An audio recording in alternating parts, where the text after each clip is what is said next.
Good evening. A winter storm has swept the area. A missing woman has been found. And of course, your informed and local stories, sports, and weather are coming up here on the 18 WJTS News.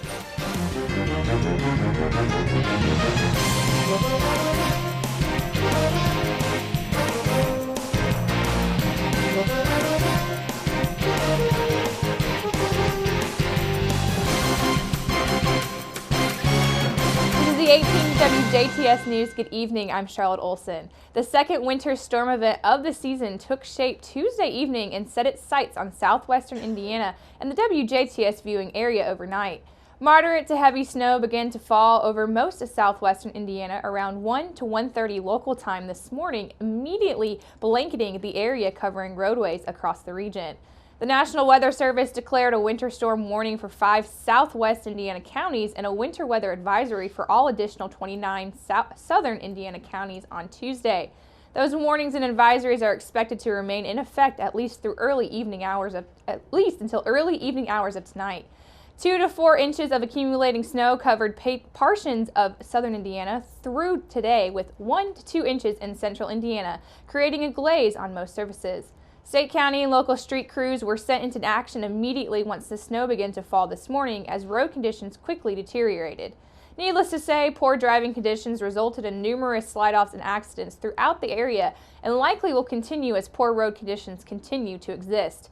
Drivers are encouraged to continue to use extreme caution for the next several days, expect delays, and allow themselves as much extra time as possible to reach their destination. More winter precipitation is expected tomorrow through Friday evenings. More on that is coming up later here in our newscast. Today's weather caused the closings and rescheduling of many schools, businesses, and activities throughout the area. For a list of cancellations, reschedulings, and weather developments, please visit our radio partners' website at wbdc.us, or you can check out their Facebook page at facebook.com/WBDCFM.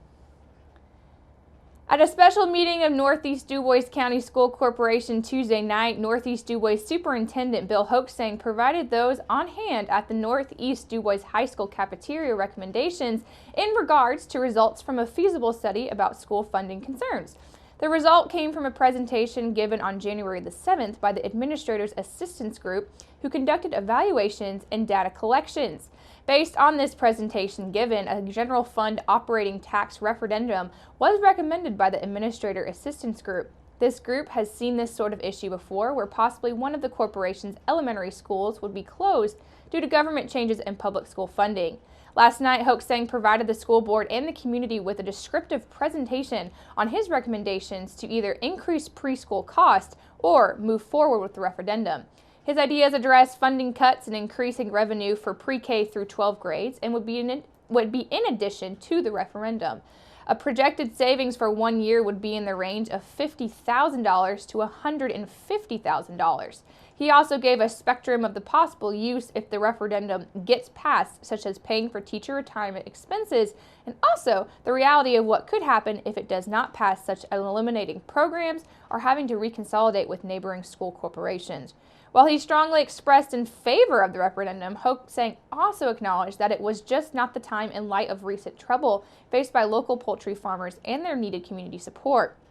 School board members Bernard Knies and John Seibert explained that everything is being taken into account when deciding their next steps regarding this referendum. Well, the next opportunity is November. We have to decide by, February 8th to get it into the May election. So we're passing on the May election, and we'll look at it for possibly in November. That'd be the next opportunity. And we'd have a meeting between now and then so that the May won't happen. Unless we've had a special meeting, I guess we could do that. Right, that could happen, but the potential is low right now because of the uncertainty of the avian influenza and how that's going to affect our constituents who pay those taxes.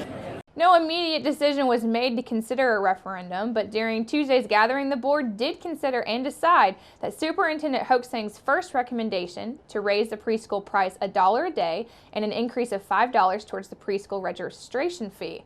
Registration is planned for January the 28th, and corporation officials want to remind parents that the increase will take effect next year. A missing Princeton woman was found dead in her vehicle Tuesday morning at a southern Knox County truck stop. Indiana State Police say that 53-year-old Terry Anna Power was reported missing at 3 a.m. Tuesday morning. Police say that Power was supposed to leave the Princeton area between 9 and 10 a.m. Monday morning and drive to Waterman, Illinois to visit family, but they say she never arrived. Authorities say around 7 o'clock Monday morning, a truck driver called 911 to report a woman was slumped over in her vehicle, which was parked at the Decker truck stop located on US 41, Indiana, southern Knox County. When troopers arrived, they found that the woman in her vehicle was deceased. She was later identified as Terry Anna Power. Indiana State Police detectives and crime scene investigators are currently investigating this incident in which foul play is not suspected. An autopsy is scheduled for today. Jasper businessman Mike Braun of Jasper has decided he'd like to serve another 2 years in the Indiana General Assembly representing District 63. This district consists of Bainbridge, Boone, Columbia, Hall, Harbinson, Madison, and Marion Townships in DuBois County, and some parts of Pike, Davies, and Martin. Braun, who just began his second year at the State House as a District 63 state representative from Jasper, said that he's been there a year now, mostly learning the process.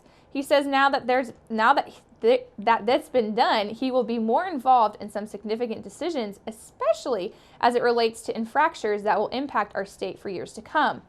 A 1972 graduate of Jasper High School, Braun has a bachelor's degree from Wabash College and a master's degree from Harvard. He owns Meyer Distributing and Meyer Logistics in Jasper, and in the Indiana House of Representatives, Braun has served on the Education, Roads and Transportation, and Ways and Means committees.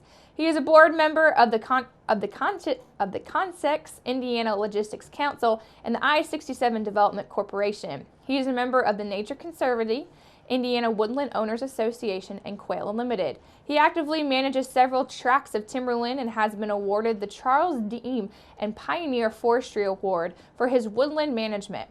He is a past member of the Greater Jasper School Board, and Mike and his wife Maureen have 4 grown children.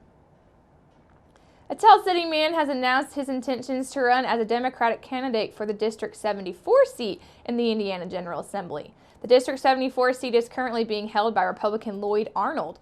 68-year-old Larry Klayman is a graduate of Tell City High School and Indiana State University with a degree in business administration and economics.